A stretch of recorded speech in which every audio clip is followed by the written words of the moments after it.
Hello അസ്സലാമു അലൈക്കും welcome back to my channel. അപ്പോൾ ഇന്ന് ഞാൻ വന്നിട്ടുള്ളത് മുട്ട വെച്ചിട്ടുള്ളൊരു പപ്സ് പോളൻ്റെ റെസിപ്പി ആയിട്ടാണ്. നല്ല ഈസിയാണ് ഈ ഒരു പോള ഉണ്ടാക്കാനായിട്ട്. വൈകുന്നേരങ്ങളിൽ ചായക്കാണെങ്കിലും രാവിലത്തെ ബ്രേക്ക്ഫാസ്റ്റിനാണെങ്കിലൊക്കെ ഉണ്ടാക്കിയെടുക്കാൻ പറ്റുന്നൊരു അടിപൊളി ഐറ്റമാണ്. അപ്പം എല്ലാവരും ഇതൊന്ന് ഉണ്ടാക്കി നോക്കണം കേട്ടോ. അപ്പോൾ ഈ ഒരു വീഡിയോ ഇഷ്ടപ്പെട്ടാൽ ഒന്ന് ലൈക്ക് ചെയ്യുക, ഷെയർ ചെയ്യുക, കമൻറ്റ് ചെയ്യുക. അപ്പോൾ ഈ ഒരു പപ്സ് പോള എങ്ങനെയാണ് ഉണ്ടാക്കുന്നതെന്ന് നമുക്ക് നോക്കാം. ഇതുണ്ടാക്കാനായിട്ട് ഒരു 5 കോഴിമുട്ടയാണ് ഞാൻ എടുത്തിട്ടുള്ളത്. അതൊന്ന് വെള്ളം ഒഴിച്ചിട്ട് പുഴുങ്ങാൻ വേണ്ടിയിട്ട് വെക്കാം. ഒരു 5 മിനിറ്റൊക്കെ ആകുമ്പോഴത്തേന് ഇത് നല്ല കുക്കായി കിട്ടും. കുക്കായതിന് ശേഷം തോല് കളഞ്ഞെടുക്കാം. എന്നിട്ടൊരു 4 പീസായിട്ട് ഈ ഒരു വീഡിയോയിൽ കാണുന്ന രീതിയിലൊന്ന് മുറിച്ചെടുക്കുന്നുണ്ട്. അത് ഒരു സൈഡിലേക്ക് മാറ്റി വെക്കുന്നുണ്ട്. ഇനി നമുക്കിതിലേക്കുള്ള ഫില്ലിംഗ് ഒക്കെ ഒന്ന് റെഡിയാക്കി എടുക്കാം. അപ്പോൾ അതിനായിട്ട് ഒരു ചട്ടി അടുപ്പിൽ വെക്കുന്നുണ്ട്. അതിലേക്ക് വെളിച്ചെണ്ണ ചേർത്ത് കൊടുക്കാം. ഒരു 2 ടേബിൾ സ്പൂൺ വെളിച്ചെണ്ണയാണ് ഞാൻ ചേർത്ത് കൊടുക്കുന്നത്. പിന്നെ അതിലേക്ക് ഒരു 3 പച്ചമുളക് ചെറുതാക്കിയിട്ട് കട്ടാക്കിയത് ചേർത്ത് കൊടുക്കാം.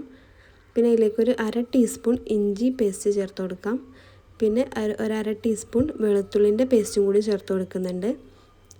അതൊന്ന് മിക്സാക്കി എടുക്കുക. ഇതിൻ്റെ പച്ചച്ചുവയൊക്കെ ഒന്ന് മാറുന്ന സമയത്ത് അതിലേക്കൊരു 2 വലിയ ഉള്ളിയാണ് ചേർത്ത് കൊടുക്കുന്നത്. ഒരു മീഡിയം സൈസുള്ള സവാളയാണ് ചേർത്ത് കൊടുത്തിട്ടുള്ളത് കേട്ടോ. ഇനി ഇതിലേക്ക് ആവശ്യമായിട്ടുള്ള ഉപ്പ് ചേർത്ത് കൊടുക്കാം. ഇനി ഇത് നല്ലോണം ഒന്ന് വഴറ്റിയെടുക്കുന്നുണ്ട്. അപ്പോൾ അത് ഏകദേശമൊക്കെ ഒന്ന് വഴഞ്ഞ് വന്ന ശേഷം നമുക്കതിലേക്ക് ഒരു തക്കാളി ചെറുതാക്കി പീസാക്കിയിട്ട് ചേർത്ത് കൊടുക്കാം.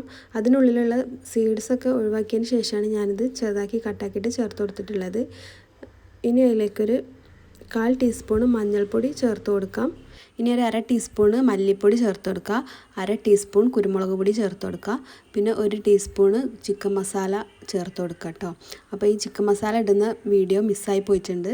അപ്പോൾ എന്തായാലും 1 ടീസ്പൂൺ ചിക്കൻ മസാല ചേർത്ത് കൊടുക്കുക. ഇനി ഇത് നല്ലോണം മിക്സാക്കി കൊടുത്തിട്ട് ഇതൊന്ന് വേവിച്ചെടുക്കണം. അതിനാവശ്യമായിട്ടുള്ള 2 ടേബിൾ സ്പൂൺ വെള്ളം കൂടി ചേർത്തിട്ട് ഒന്ന് അടച്ച് വെച്ച് നല്ലോണം വേവിച്ചെടുക്കുന്നുണ്ട്. അപ്പോൾ അതാ 2-3 മിനിറ്റിന് ശേഷം നമ്മൾ ഈ ഉള്ളിയൊക്കെ നല്ലോണം വാടി കിട്ടിയിട്ടുണ്ട്. ഇതിലേക്ക് മല്ലിയില ചേർത്ത് കൊടുക്കാം. കുറച്ച് മല്ലിയില ചേർത്ത് കൊടുക്കാം. ഇനി ഇതൊന്ന് മിക്സാക്കി എടുത്തതിന് ശേഷം മാറ്റി വെക്കാവുന്നതാണ്. ഇനി നമുക്ക് ബ്രെഡ് മുക്കിയെടുക്കാനുള്ള മിക്സ് തയ്യാറാക്കിയെടുക്കാം. അതിനായിട്ട് ഒരു പാത്രം എടുത്തിട്ടുണ്ട്.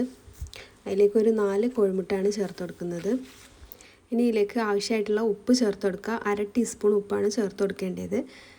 പിന്നെ അതിലേക്കൊരു 1/4 ടീസ്പൂണ് കുരുമുളക് പൊടി ചേർത്ത് കൊടുക്കാം. പിന്നെ ആവശ്യത്തിനുള്ള മല്ലിയില ചേർത്ത് കൊടുക്കാം. പിന്നെ പാല് ചേർത്ത് കൊടുക്കാണ്ട്. അപ്പോൾ ഒരു 1/4 കപ്പ് പാലാണ് ഞാൻ ചേർത്ത് കൊടുത്തിട്ടുള്ളത്. പിന്നെ ഒരു 1/4 ടീസ്പൂണ് മഞ്ഞൾപ്പൊടിയും കൂടി ചേർത്തിട്ട് ഈ ഒരു മിക്സ് നല്ലോണം മിക്സാക്കി വെക്കുക. ഉപ്പൊക്കെ അതിൽ അലിയുന്ന രീതിയിൽ നല്ലോണം മിക്സാക്കി എടുക്കുക. അപ്പോൾ നമ്മുടെ ബ്രെഡ് മുക്കാനുള്ള മിക്സ് ഇവിടെ റെഡി ആയിട്ടുണ്ട്. ഇനി നമുക്ക് ഇതിലേക്ക് ആവശ്യമായിട്ടുള്ള ബ്രെഡാണ്. അപ്പം എത്ര പീസ് ബ്രെഡാണെന്നുള്ളതില്ല, നമ്മുടെ ചട്ടിക്കനുസരിച്ച് കൂടും കുറയൊക്കെ ചെയ്യും. അപ്പം ബ്രെഡിൻ്റെ സൈഡ് ഭാഗമൊക്കെ നല്ലോണം കട്ട് ചെയ്തിട്ട് നല്ല വൈറ്റ് പാർട്ട് മാത്രം എടുക്കുന്നുണ്ട്. അങ്ങനെ ഇതാ അതിനാവശ്യമായിട്ടുള്ള എല്ലാ ബ്രെഡും ഞാനിതാ സൈഡൊക്കെ കട്ടാക്കിയിട്ട് ഒരു ഭാഗത്ത് മാറ്റി വെക്കുന്നുണ്ട്. ഇനിയിപ്പോൾ ഇതാ ഇതുണ്ടാക്കാനായിട്ടുള്ള ചട്ടി അതിലേക്ക് ഓയിൽ ഒഴിച്ച് കൊടുക്കുന്നുണ്ട്. എല്ലാ സൈഡിലും നല്ലോണം ഓയിലൊക്കെ പുരട്ടി കൊടുക്കുക, അടിയിൽ പറ്റാതിരിക്കാൻ വേണ്ടിയിട്ടാണ്. ഇനി നമുക്ക് ഈ ഒരു മുട്ടൻ്റെ മിക്സിയിൽ ഓരോ ബ്രെഡും മുക്കിയിട്ട് ഇതുപോലെ വെച്ച് കൊടുക്കാം കേട്ടോ. അപ്പോൾ ഈ ഒരു ചട്ടി ഫുള്ളായിട്ട് കവറാവുന്ന രീതിയിൽ എല്ലാ ഭാഗത്തും ഈ ഒരു മുട്ടൻ്റെ മിക്സൊക്കെ ആക്കിയിട്ട് വെച്ച് കൊടുക്കുന്നുണ്ട് എല്ലാ ബ്രെഡും. അപ്പോൾ അതാ ഇതൊരു പാത്രത്തിൻ്റെ പോലെ ആയിട്ടുണ്ട്. ഇനിയിപ്പം അതിലേക്ക് നമ്മൾ നേരത്തെ ഉണ്ടാക്കി വെച്ചിട്ടുള്ള ആ ഒരു കൂട്ട് എല്ലാ ഭാഗത്തും നിരത്തി വെച്ച് കൊടുക്കുന്നുണ്ട്. അപ്പോൾ അതാ മിക്സൊക്കെ എല്ലാ ഭാഗത്തും റെഡിയായി കിട്ടിയിട്ടുണ്ട്. ഇനിയിപ്പോൾ നമുക്ക് മുട്ട നേരത്തെ കട്ട് ചെയ്ത് വെച്ചിട്ടുള്ള മുട്ട എല്ലാ സൈഡിലും എത്തുന്ന രീതിയിൽ ഇതുപോലെ വെച്ച് കൊടുക്കുന്നുണ്ട്. അപ്പോൾ അതാ മുട്ട എല്ലാ ഭാഗത്തും എത്തുന്ന രീതിയിൽ വെച്ച് കൊടുത്തതിന് ശേഷം പിന്നീട് നമുക്ക് മുകളിൽ മറിച്ച് കൊടുക്കണം. അതിന് നമുക്ക് ബ്രെഡ് ഇതേപോലെ തന്നെ ആ ഒരു മുട്ടയുടെ മിക്സിയിൽ മുക്കിയിട്ട് മുകളിലൊന്ന് വെച്ച് കൊടുക്കുന്നുണ്ട്. അപ്പോൾ എല്ലാ സൈഡിലും ഒന്ന് കവർ ചെയ്യുന്ന രീതിയിൽ ഈ ബ്രെഡൊക്കെ വെച്ച് ചെറിയ ഹോൾസൊക്കെ ഉണ്ടെങ്കിൽ ഈ ബ്രെഡ് മുറിച്ച് കൊടുത്തിട്ട് മുട്ടയിൽ മുക്കിയതിന് ശേഷം അതിനനുസരിച്ച് വെച്ചെടുക്കുക കേട്ടോ. അപ്പോൾ ഈ ഹോൾസൊക്കെ അടഞ്ഞു കിട്ടും. ഇനിയിപ്പം ഒക്കെ എല്ലാ ഭാഗവും അടഞ്ഞു കിട്ടിയിട്ടുണ്ട്. അപ്പോൾ ഇനി ബാക്കിയുള്ള ഒരു മുട്ടൻ്റെ മിക്സ് ഉണ്ടല്ലോ അത് ഇതിൻ്റെ മുകളിൽ ഒഴിച്ച് കൊടുക്കുന്നുണ്ട്. അതെല്ലാ ഭാഗത്ത് എത്തുന്ന രീതിയിലൊന്ന് ഒഴിച്ച് കൊടുക്കുന്നുണ്ട്. ഇനി ഞാനിതാ വെളുത്ത എള്ള് ചേർത്ത് കൊടുക്കുന്നുണ്ട്. ഒരു വെറുതെ ഭംഗിക്ക് വേണ്ടി ചേർത്ത് കൊടുക്കുന്നതാണ്. ഉണ്ടെങ്കിൽ ചേർത്ത് കൊടുത്താൽ മതി, അല്ലെങ്കിൽ വേണ്ട ആവശ്യമൊന്നുമില്ല. ഇനിയിപ്പോൾ ഇത് കുക്ക് ചെയ്തിട്ടെടുക്കാം. അതിനായിട്ട് ഒരു ചട്ടി അടുപ്പിൽ വെച്ചിട്ടുണ്ട്. അതൊന്ന് നല്ലോണം ചൂടായി കഴിഞ്ഞാൽ മറ്റേ ചട്ടിത്തിൻ്റെ മുകളിൽ വെച്ച് കൊടുക്കുക. എന്നിട്ട് നല്ല ലോ ഫ്ലെയിമിലായിട്ട് വെച്ച് കൊടുക്കുക കേട്ടോ. ഒരു 10-15 മിനിറ്റിന് ശേഷം റെഡിയായി കിട്ടും. അപ്പോൾ നമ്മുടെ ആ ഒരു മുട്ടൻ്റെ പോള അവിടെ റെഡി ആയിട്ടുണ്ട്. ഇനി മുകളിലുള്ള ഭാഗം ഞാൻ ഈ ഒരു ചട്ടിയിലേക്ക് കമത്തിയിട്ട് കൊടുത്തിട്ടുണ്ട്. അവിടെ ആ ഭാഗം കൂടി വേവിച്ചെടുക്കുന്നുണ്ട്. അപ്പോൾ നമ്മുടെ മുട്ട പപ്സ് പോള അവിടെ റെഡി ആയിട്ടുണ്ട്. അടിപൊളി ടേസ്റ്റാണ്, എല്ലാവരും ഉണ്ടാക്കി നോക്കണം.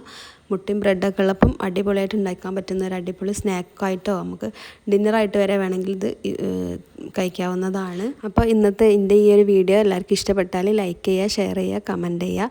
ഇനിയും ഇതുപോലത്തെ റെസിപ്പീസൊക്കെ വേണമെന്നുണ്ടെങ്കിൽ എൻ്റെ ഈ ഒരു ചാനലിൽ നോക്കിയാൽ കിട്ടും കേട്ടോ. ഇനി തുടർന്നും ഇതുപോലത്തെ നല്ല നല്ല വെറൈറ്റി ആയിട്ടുള്ള ഐറ്റംസൊക്കെ ഈ ഒരു ചാനലിലൂടെ ഞാൻ ഷൂട്ട് ചെയ്യുന്നതാണ്. അപ്പോൾ ഈ ഒരു വീഡിയോ കണ്ടു കഴിഞ്ഞാൽ എല്ലാവരും ഒന്ന് ഉണ്ടാക്കി നോക്കിയതിന് ശേഷം ഒന്ന് കമൻറ്റ് ചെയ്യാൻ മറക്കരുത് കേട്ടോ. അടിപൊളിയായിട്ട് പെട്ടെന്ന് തന്നെ ഉണ്ടാക്കിയെടുക്കാൻ പറ്റുന്ന ഒരു അടിപൊളി സ്നാക്കാണ്. അപ്പോൾ ഓക്കെ, ബൈ ബൈ, ടാറ്റ.